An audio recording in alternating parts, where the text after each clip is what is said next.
Assalamualaikum warahmatullahi wabarakatuh. Kali ini saya akan mempresentasikan tugas UTS Teori Konstruktivistik mata kuliah Belajar dan Pembelajaran bersama pengampu Silda Kumalasari MPD dan Happy Ika Melvida MPD, disusun oleh Nadia Dinandiani. 1. Pengertian teori belajar konstruktivisme. 1. Pengertian teori belajar konstruktivisme. Ada beberapa pendapat mengenai definisi konstruktivisme.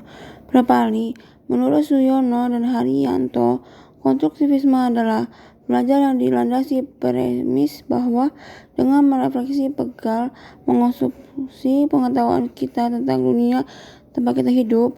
Sedangkan menurut Cahyo, konstruktivisme merupakan salah satu fix menekankan bahwa pengetahuan adalah buatan kita sendiri sebagai hasil kegiatan individu dengan membuat struktur, membangun pengetahuan tersebut dan menurut Trianto, konstruktivisme pembelajaran kognitif baru dalam psikologi pendidikan yang menyayat menemukan sendiri dengan mentransformasikan informasi dengan lama dan merevisi sesuai lagi. Teori konstruktivisme merupakan salah satu teori yang dikembangkan dari teori belajar kognitif Piaget yang menegaskan bahwa pengetahuan dibangun dalam pikiran anak melalui asimilasi dan akomodasi.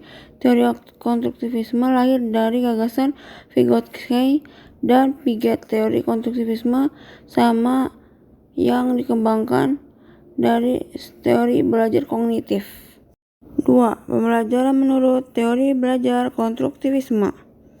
Sebagaimana telah dikemukakan bahwa menurut teori belajar konstruktivisme bahwa siswa harus aktif secara mental membangun struktur pengetahuannya berdasarkan kematangan kognitif yang dimilikinya.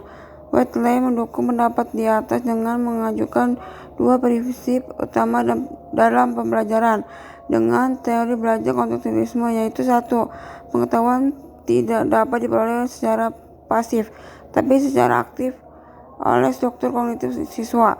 2. Fungsi kognitif bersifat adaptif dan membantu pengorganisasian melalui pengalaman yang nyata dimiliki anak. Dari beberapa pendapat di atas, dapat disimpulkan bahwa pelajaran yang mengacu kepada teori belajar konstruktivisme lebih memfokuskan pada kesuksesan siswa dan mengorganisasikan pengalaman mereka, bukan keputusan siswa dalam refleksi atas apa yang telah diperintahkan dan dilakukan oleh guru. Dengan kata lain, siswa lebih diutamakan untuk mengonstruksi sendiri pengetahuan mereka melalui asimilasi dan akomodasi. 3. Pembagian teori belajar dan pembelajaran konstruktivistik. 1. Teori belajar konstruktivisme Piaget kognitif. Menurut Piaget, manusia memiliki struktur pengetahuan dalam otaknya seperti sebuah kotak-kotak yang masing-masing mempunyai makna yang berbeda-beda.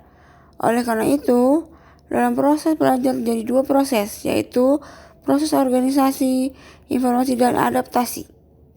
Proses konstruksi, sebagaimana dijelaskan Piaget, adalah sebagai berikut: A. Skemata, B. Asimilasi, C. Akomodasi, dan D. Keseimbangan. 2. Teori belajar konstruktivisme Vygotsky sosial. Vygotsky yang menyatakan bahwa siswa dalam mengonstruksi suatu konsep perlu memperhatikan lingkungan sosial. Konstruktivisme ini oleh Vygotsky disebutkan konstruktivisme sosial. 4. Implikasi teori pembelajaran secara konstruktivistik, kognitif, dan sosial dalam pembelajaran. 1. Fase start. 2. Fase eksplorasi. 3. Fase refleksi. 4. Fase aplikasi dan diskusi. Kesimpulan, teori konstruktivisme merupakan teori belajar yang menuntut siswa mengonstruksi kegiatan belajar dan mengonfirmasikan informasi kompleks untuk membangun pengetahuan secara mandiri dan inisiatif. Dalam implikasi teori konstruktivisme dalam pembelajaran terbagi dalam 5 fase, yaitu orientasi, elikstasi, konstruksi ide, aplikasi ide, dan review.